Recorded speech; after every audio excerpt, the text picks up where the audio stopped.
Sometimes you fall off the path. It's very easy to fall off the path that you choose. I think it happens very often to many of us. We choose a path that we want to walk, and along the way, we fall, you know, left or we fall right off the path. And then we have to pick ourselves back up and continue walking that path.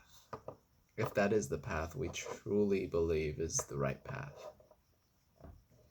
the pathless path, one that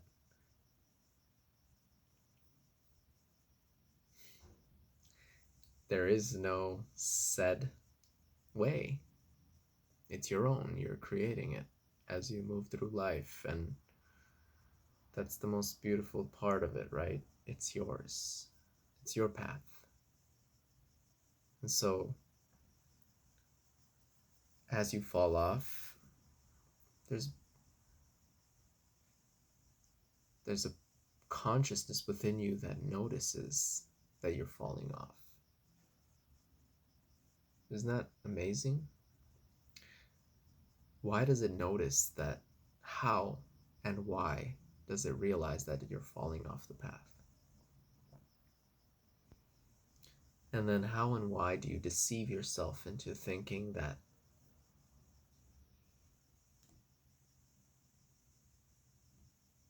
it's not important? You'll do it later. You'll do it tomorrow. You just keep pushing it off. But you can't keep putting it off. Because eventually you're going to lose your physical body. And that's it. I mean, you don't know what happens next. So that forces you to constantly be vigilant and to redirect yourself towards this path that you feel is the right one. But it's not so simple, right?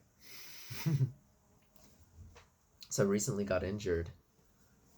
Nothing major, just kind of strained my lower neck, the trapezius muscle around my neck and spine. So yeah, my cervical spine and thoracic spine here, kind of around it, the trapezius muscle got pulled, near the left shoulder here especially. I think I was kind of going a little hard with my training, and it didn't happen during training. I did some bridge push-ups and stuff, and then like I was at work and I bent down to just hold a dog's head to keep it steady while Dr. Del Vecchio was doing a fine needle aspirate, which is basically just using a needle to get a sample from a mass that was under his jaw. It was kind of a sensitive area, so we had one person holding the dog, and I volunteered to hold the face and pet the dog and distract him from getting a little needle poked in his mass. So he wouldn't move and jolt and create any problems while that's happening. And yeah, that just something in my neck just went like just pulled, and I'd never pulled my upper trapezius before, at least not that I can remember, not in a long time at least.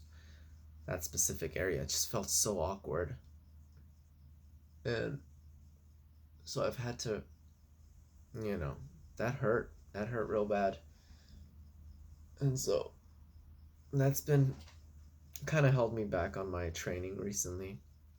So I decided I've been veering off my path a little bit, not just because of that, a couple other things, right? Got my child back into my life. That's another huge story.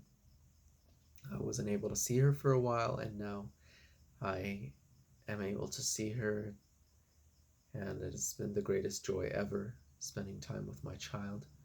Get to see her 3 days a week, co-parenting, and it's amazing. It's beautiful, but it is very challenging at times, and I'm learning how to be a father, And, learning those ropes, thank God I have my family to help me. My mother has been a huge help. My brother is helping me.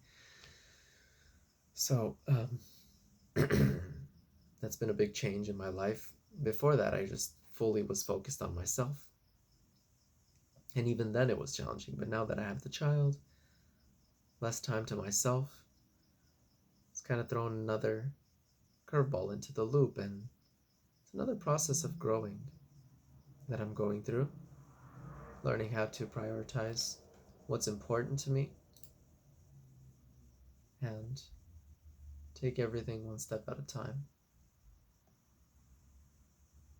So my goal has been to sleep, at 10, but I've been pushing that off because now I get less time to myself, so I want to spend more time to just rest and do other things and have fun, watch an anime or, just relax, watch some videos online. So reprioritizing is a challenge. It's 10:20 right now. I know I should be going to bed so I can wake up early and stretch, meditate, do some things for myself before work. Because right now my energy's not quite there. I know I'm tired. I know I should go to bed. But of course, I want to watch Death Note. So, these are the choices we have to make, right?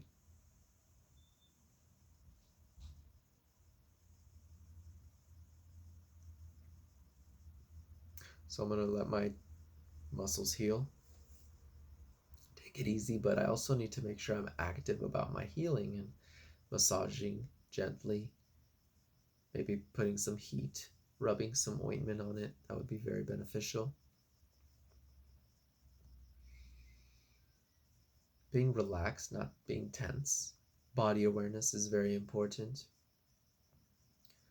And body awareness is a huge topic, so it's very simple, but it's most of us, I think, forget to tune into our bodies. We're always like up in the mind thinking about this and that, and we're not focused within on how we're conducting ourselves. If there's tension in our jaw or tension in our body, and there's always tension in your body, especially if you've had trauma, injuries throughout your life. And I've had a lot because I've done a lot of sports, like martial arts and gymnastics. They're sports that are prone to lots of injuries. So body awareness is very important in my life because of the injuries that I've sustained throughout my life from sports and just being a very active person.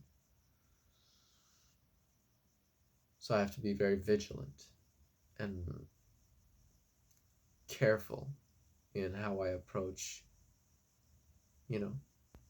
fitness, movement. I can't just willy-nilly go about it. And that's how people get injured, because they willy-nilly go about it, or some freak accidents. So those injuries have created newfound awareness within me to be more, careful and calculated and approach it with more understanding.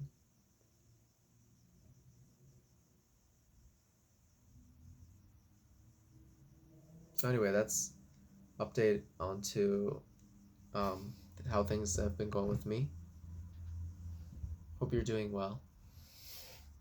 Keep on living, loving, and leveling up, and seize the moment to give you enough. Talk to you soon.